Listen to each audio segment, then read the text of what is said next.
All right. Good morning. Good morning. Welcome to the MAPC Advanced Plans Committee for Thursday, September 12th. Calling the meeting to order. First item is roll call in attendance. I am here, Brian Fry, just to be on the record. Next, Joe Johnson. Here. Cindy Miles. Present. John McKay. Here. Chuck Warren. Here. Hugh Nix. Here. And Leon Mader. And we knew he was going to be absent. All right, thank you. Next item is our meeting summary approval for August 8th. So move. I hear a motion to approve. Do I get a second? Motion by Joe Johnson, second by Chuck Warren. All in favor say aye. Aye. I did need to notice that Cindy Miles was absent for that meeting. So. I abstain. And one abstention. So motion approved. 1, 2, 3, 4, 5, 0 with one abstention.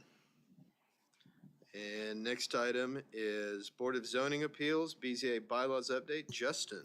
Good morning, everybody. Justin Constantino with the Planning Department. As you all are aware, multiple Board of Zoning Appeals members have recently expressed a desire to review the existing BZA bylaws and provide an update. Staff has reviewed and updated the current BZA bylaws with the intent of making them more consistent with the current MAPC bylaws. The current BZA bylaws were last revised in June of 2017. The Advanced Plans Committee first discussed updates to the BZA bylaws at the July 25th committee meeting and most recently at the August 8th committee meeting. The draft updates before you this morning include a number of changes based on comments and feedback received from the MAPC Advanced Plans Committee members. Your meeting packet contains both clean and red line versions of the draft BZA bylaws. I'm happy to go through those changes. They include procedures for calling special meetings that would be updated to allow the vice chair to call for a special meeting during the absence of a chair. That's on page 2.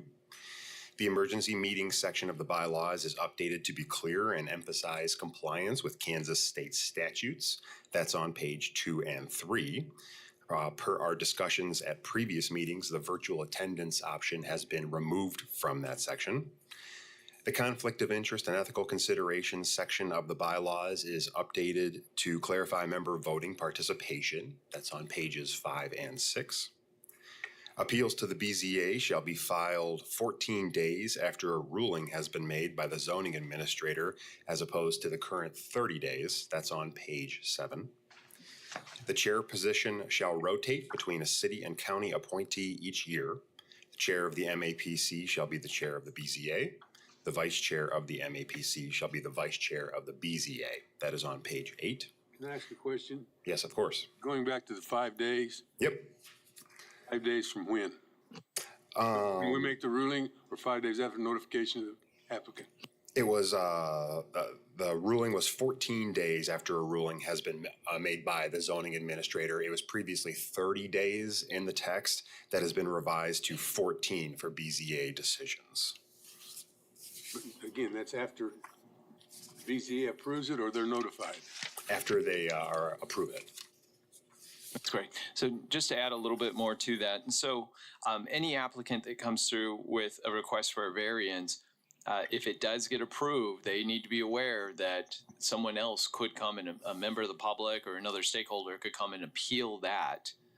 And so that window previously was 30 days, which we got to thinking about that. And that's quite a long time if you've got a project. And so 14 days we thought was reasonable because that matches with like what our mail out notification is. It's generally a time period that we use to make sure that people are aware of something.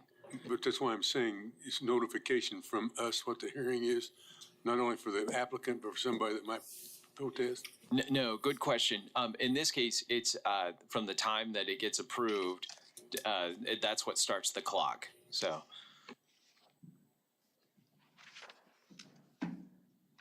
Any other questions? The updates also include multiple changes to update our and clarify processes and meeting procedures overall, just minor text changes. We are requesting that the Advanced Plans Committee review the attached changes to the BZA bylaws and recommend approval by the BZA. Scott, did you have a comment? Yeah, Justin, you had indicated taking out the virtual attendance. It was in the same mention as the emergency meeting, so I just wanted to make sure I understood it correctly. On page 2 at the bottom, section 3A, it talks about emergency meetings, and I think, so this is a question for you, is that for the emergency meetings, virtual attendance is still a possibility. However, we've heard the feedback from you all about virtual participation for regular meetings, and that was eliminated as part of this edit. Is that correct? Correct. We had a whole separate section specifically identifying virtual meetings that we had added at the beginning of this process, and that has since been removed. Mr. Chairman, Yes, sir. with the changes recommended, I move for approval. Mr. Chairman, before you, I apologize. I thought maybe we could go over one more issue in the revisions. Not hearing a second just yet. Let's do that, and then that way we'll have the opportunity to have a second if so. I'll second it. We have a second. Okay, we have a motion and a second. Let's have the discussion. Go ahead. Mr. Chairman, this is in regard to the request by Commissioner Warren related to the votes for a variance. We worked on what you had suggested, and I believe you said a majority plus one of those present. And if you go to page 4 of the red line draft, it starts on page 3 and then goes over to page 4. What we did is we took your recommendation and then we put a minimum number on that, because there could be situations where we get abstentions and then your number of those voting in present will go quite low. So we put a minimum of 6 affirmative votes for a variance. Thank you. I was going to ask for that same clarification, so, because I remember that Chuck had asked for that. Any other clarifications or related to the changes? Seeing no other questions, we have a motion and a second on the table to approve as presented. All in favor say aye. Aye. Any opposed, same sign. Motion passes unanimously. Thank you. Justin? All right. Agenda item 4, MAPC bylaws update. The Metropolitan Area Planning Commission last approved updates to the MAPC bylaws on September 15th of 2022. The updates primarily focused on how virtual participation could be allowed for regular MAPC meetings. Staff is currently in the process of updating the BZA bylaws and considered that it might be beneficial to review the MAPC bylaws to be more consistent with some of those updates. The Advanced Plans Committee first discussed updates to the MAPC bylaws in conjunction with changes to the BZA bylaws at the July 25th committee meeting, and most recently at the August 8th committee meeting. In light of committee feedback received regarding potential changes to the BZA bylaws at the August 8th meeting, staff requested additional time to review and align the MAPC bylaws with the proposed changes to the BZA bylaws. Updates to the MAPC bylaws was unanimously deferred to today's meeting, September 12th. Your meeting packet contains both clean and red line versions of the draft MAPC bylaws. Those changes include the removal of a virtual attendance and participation option. That was actual text that was in that document, so we did remove that. That was on page 2. Procedures for calling special meetings would be updated to allow any 5 members of the MAPC to call for a special meeting during the absence of a chair upon written request. That's on page 2. Emergency meeting section of the bylaws is updated to be clearer and emphasize compliance with Kansas state statutes. That's on page 3 and 4. Conflict of interest and ethical considerations section of the bylaws is updated to clarify member voting participation. That is on pages 5 and 6. Language clarifying that the chair and vice chair positions of the MAPC cannot be held by appointees of the same governing body. That is on page 7. The chair and vice chair positions shall be elected at the first meeting in March as opposed to September. That is on page 7. And multiple updates are included to clarify processes and meeting procedures. Again, just general text updates to match the BZA bylaws. So Justin, if I remember right, I don't think we discussed the election during the advance meeting. I think it came up in a separate meeting, correct? That is correct. And the reason I brought that up is because now that the election calendars for both city and county are November, it made sense to do the election for MAPC officers the following spring, because you could have significant changeover on either one of those bodies. And then that would mean changeover in this body possibly.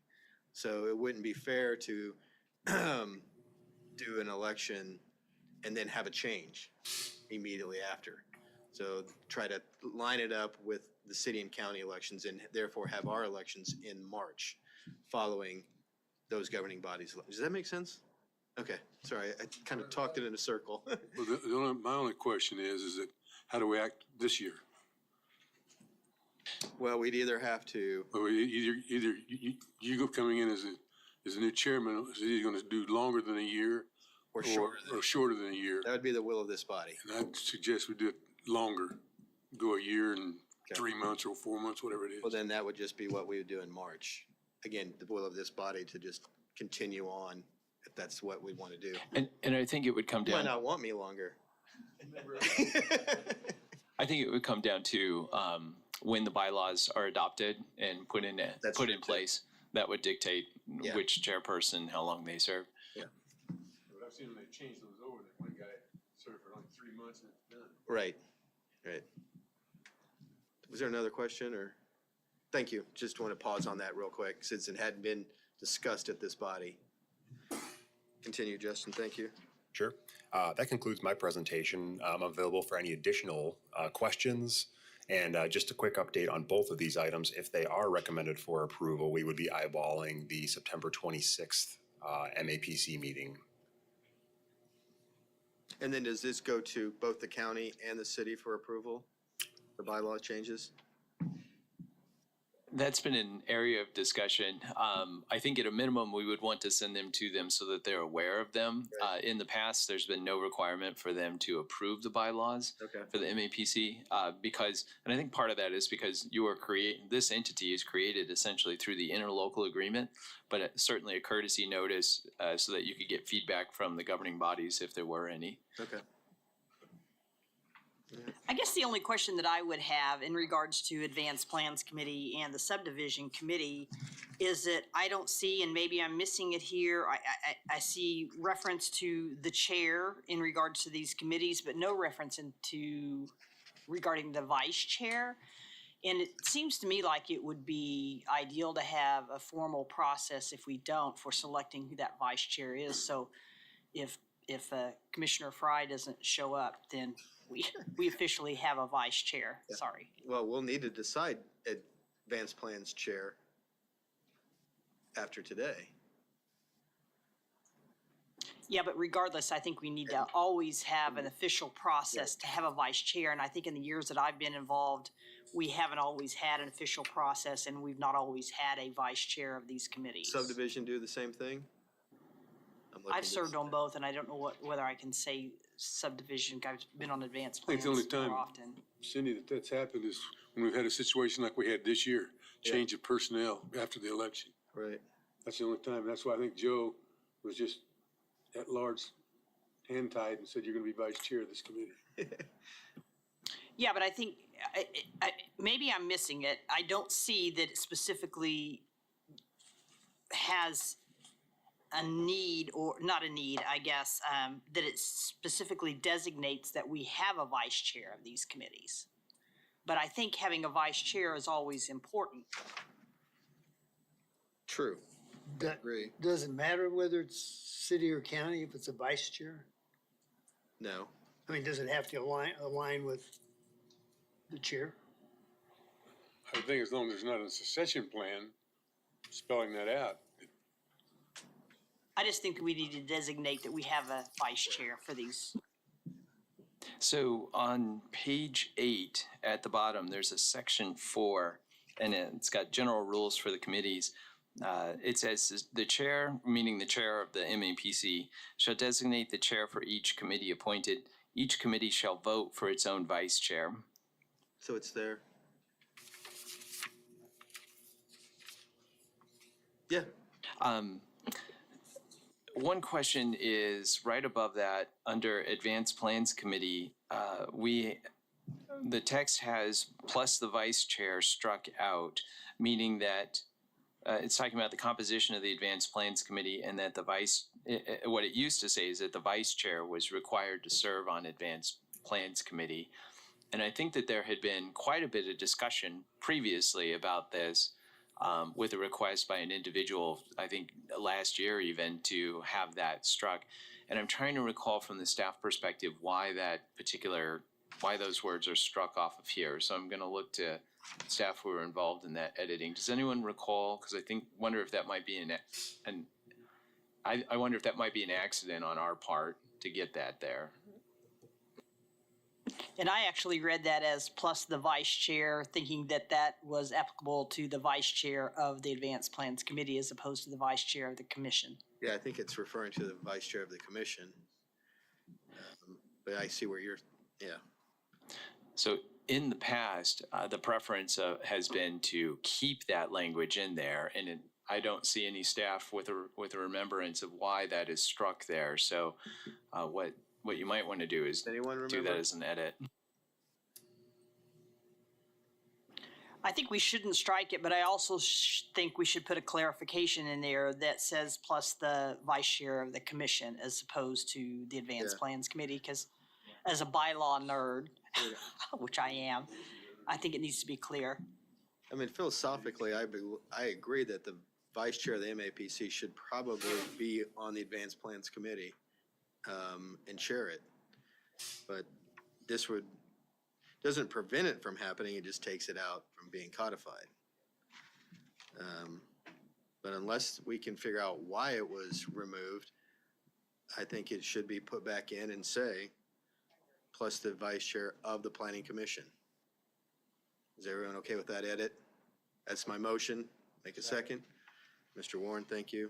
All in favor, say aye. Aye. Opposed, same sign. Okay, so that edit. Any other clarifications or questions? Justin, were you finished? Yes, sir. Okay. I guess just on the last page, it would change from Bob Duell to, depending on when this goes forward, obviously. Okay. Seeing no other changes or corrections or additions, do we have a motion to approve? So moved. We have a motion from Mr. Warren and a second from Mr. McKay. All in favor say aye. Aye. Same sign opposed. Motion passes unanimously. Thank you. Justin, still your show. All right. Parking RFP update. The MAPD is currently undergoing a process to review and align our parking requirements with community goals. This effort will focus on the potential update to the UZC, the Unified Zoning Code, and Comprehensive Plan. In April of 2024, staff solicited proposals from qualified companies to provide professional services to assist with undertaking this process. The RFP selection committee met back in late May and chose to reject all those responses to the RFP as the proposals did not align with the project budget. A revised version of the RFP document was released on July 18th with a due date of August 16th. The RFP selection committee met on August 29th and selected 3 consultant firms for interviews. We will be doing interviews with those 3 firms this upcoming Monday, September 16th, and the project is scheduled to be tentatively awarded this month. Late this month is our timeline on that. That concludes my update. I'm available for any questions on that. Anyone have any? Seeing none, thank you. Okay. Go ahead. That'll be a Teams meeting. It won't be in person. Correct. They will be virtual interviews. Go ahead, continue to the next item. Great. Agenda item 6, College Hill Neighborhood Plan Update. We're working with College Hill neighborhood stakeholders to develop a plan for the neighborhood. The plan would serve as a guide for future policies, programs, and infrastructure. Staff is working with a consultant and a 15-member steering committee that was appointed by the City Council back in November of 2023.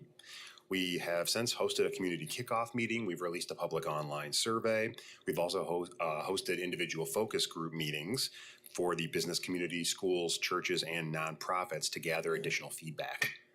On August 27th, the project team hosted the 6th steering committee meeting in person from 4 o'clock to 5 o'clock p.m. at Plymouth Congregational Church in the neighborhood. The steering committee discussed plan themes focused on housing, mobility, land use and development, and community cohesion. The project team will meet throughout September to analyze feedback provided by the steering committee members to begin drafting strategies and actions for the neighborhood plan. And that concludes my update on College Hill. Any questions for Justin? I see a question from the public. I live in College Hill and Could you please go to the podium? That'd be great, thank you. And just give us your name and address for the record. Melvin Dwayne Coyle, Coyle, 405 South Roosevelt, 67218. So I'm in the last block before you hit the big wall on Kellogg. Gotcha, thank you for being here. Yeah. You know, I walk my dogs in the park twice a day. They each get their own walk.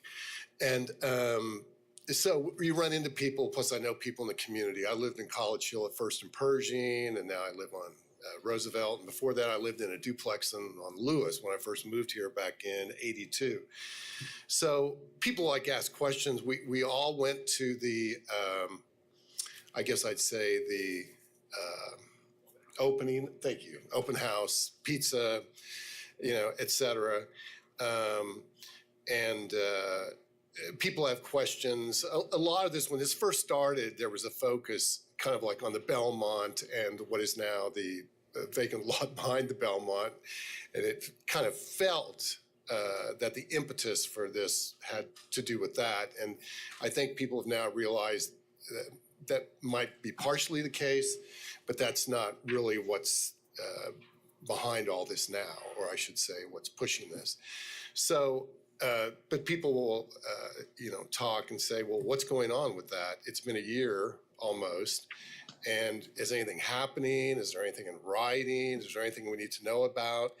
And you sense, well, not you sense, people say, you know, because of the public parking furor that has now erupted, you know, like this plan was going forward. Now it's suddenly the brakes are being put on it. What's going on? You know, is there something like that happening in regard to this, just in terms of the flavor of it? So I'm just here. I told some people, well, I'm retired. I'm a retired litigator. And I used to be with the Hinkle firm and the Wallace Saunders firm before that, and so on. So we're just curious, you know, so is there anything in writing that's going on? Is there anything we need to know about? Because what people don't want is suddenly for there to be something that impacts them and they're like, well, gosh, we didn't know about that and what was happening. So we're just curious as to what's going on. Sure, and that's what we're doing and giving you an update on the process. And Justin is just kind of briefing us where we've been and what the next steps are. Did you tell us the date for the October meeting yet? The upcoming one? We don't have a date set for the upcoming October meeting. We anticipate first week in October for the upcoming steering committee date. You want to go ahead and give us any more details on that?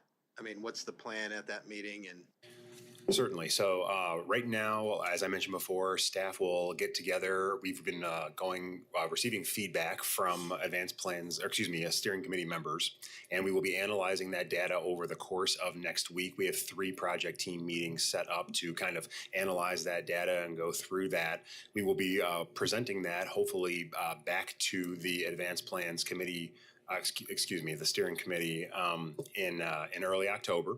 And then we will continue to have steering committee meetings throughout November and then probably December, but we're also looking at doing one final open house event, similar to the event that we held earlier at the start of this process, to sort of reveal everything that we've discussed and all the feedback that we've received. So, Mr. Coyle, it sounds like there's still a lot more to come.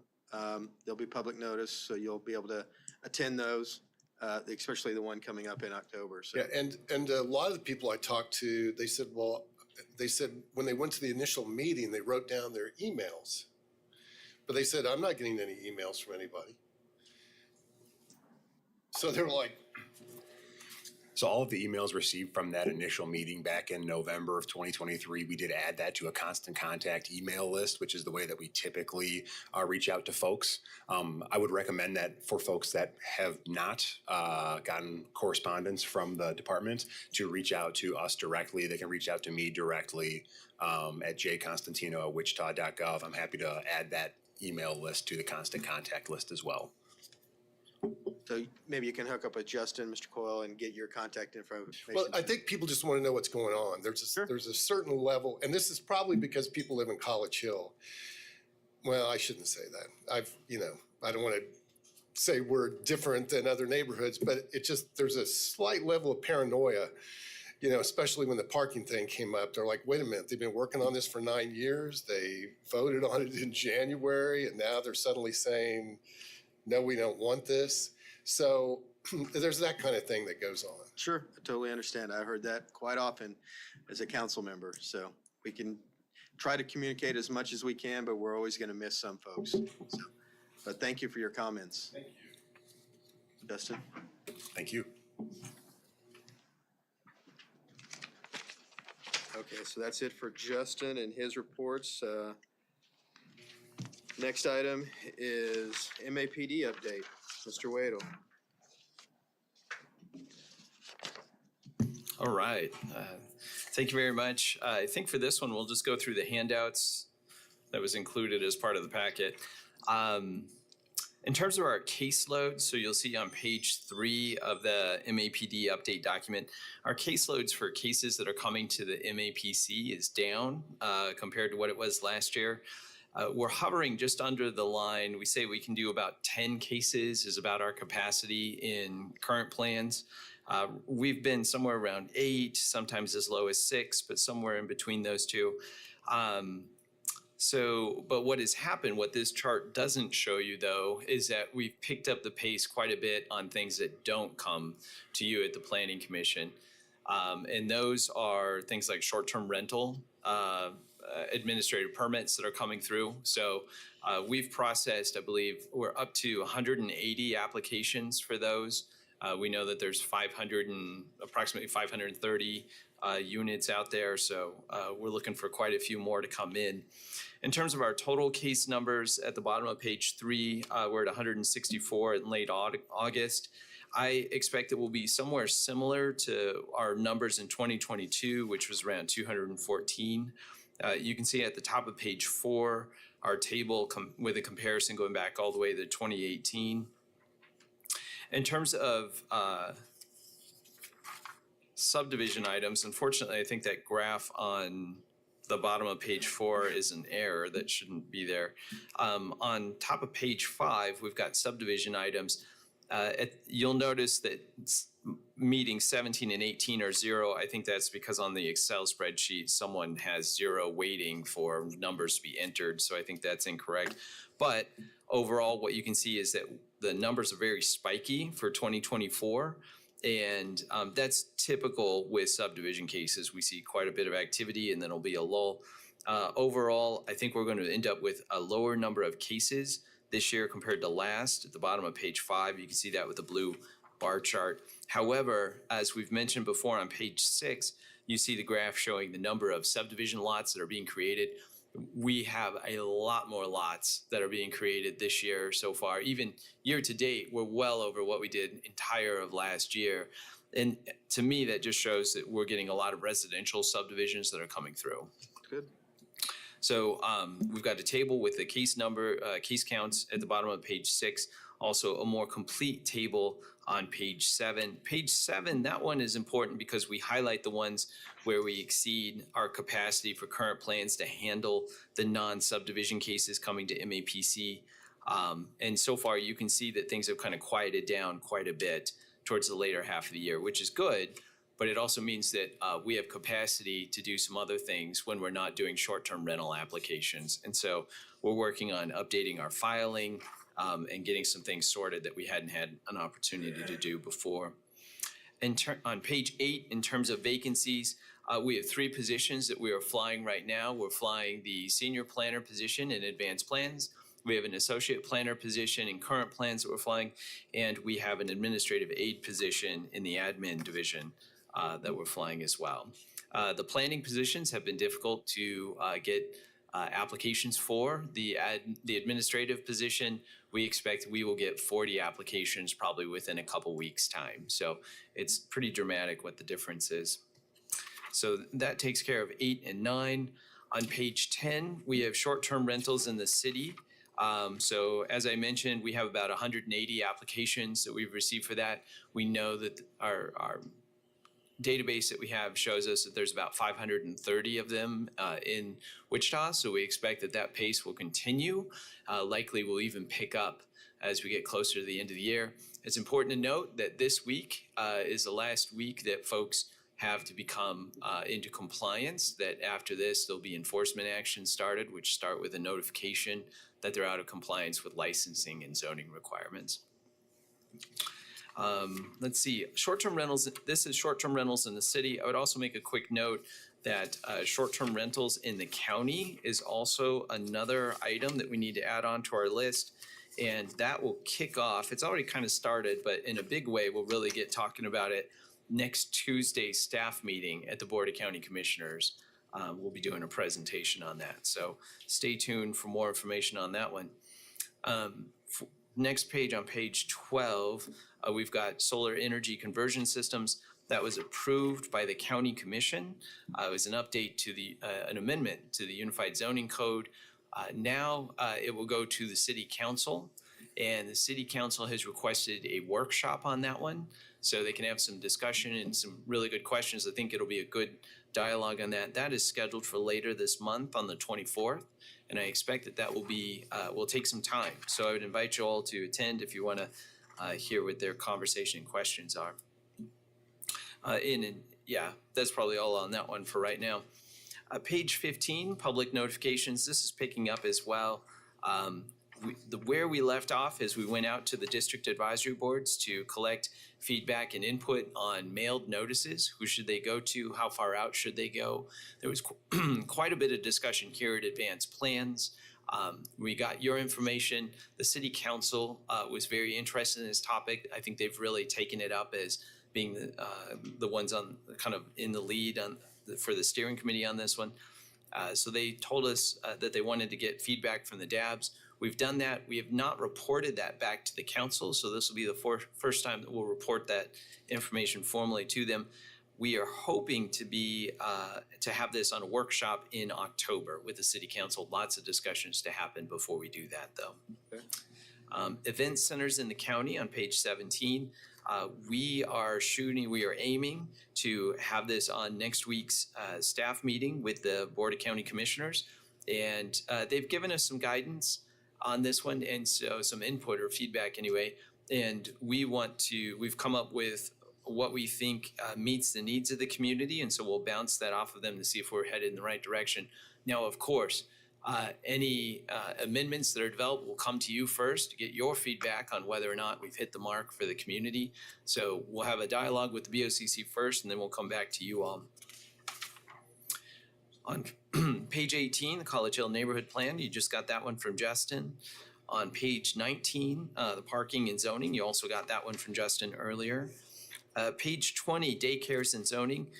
This one is coming up again. I think we announced it at the last month's meeting that there's a question that's come up about could there be an administrative permit so that applicants wouldn't have to go through the full conditional use process if they want to operate a daycare in a house, in a residence.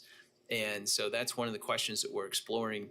We're putting together a white paper on that one to see how other communities handle daycares in homes. So is that just to streamline the process? It is, quicker? yes, sir. Yes, I think that's in response to comments really about the child care kind of crisis that's taking place right now, and how can the city help streamline those processes? Okay. Well, that's all I've got. I'll stand for any questions. Just how many short-term rentals are there in the county? In the county, we don't know. We don't have a good handle on that one. 530 in the city, but we don't know in the county. That's correct, yeah. And the reason for the difference is that in the city, as part of our monitoring process, we've entered into a contract with a company, Granicus is the name, and they use artificial intelligence to pretty much scrape the data from VRBO and Airbnb and then match it up with other images or addresses to give us an address of the location. So that's how we're able to know in the city how many there are. In the county, we don't have that system. Any other questions for Scott? Okay, seeing none, I'd entertain a motion to receive and file the parking RFP update, the College Hill Neighborhood Plan update, and the MAPD update. So moved. Oh, second. Motion from Joe Johnson and a second from Cindy Miles. All in favor, say aye. Aye. Any opposed? Same sign. Motion passes unanimously. Thank you. At this point, we have any public comments from anyone here today that would like to address the Advanced Plans Committee? Yes, sir. Please come to the podium, give us your name and address, and you have 3 minutes. Good morning. My name's Doug Wager. I live at 24327 West 37th Street North, Andale, Kansas. I'm here to request that when considering any future Sedgwick County developments that do not have water readily available to service this housing, that we can add a requirement to get the groundwater management district or the Division of Water Resources a request that they approve this development to say that the additional groundwater draw is available.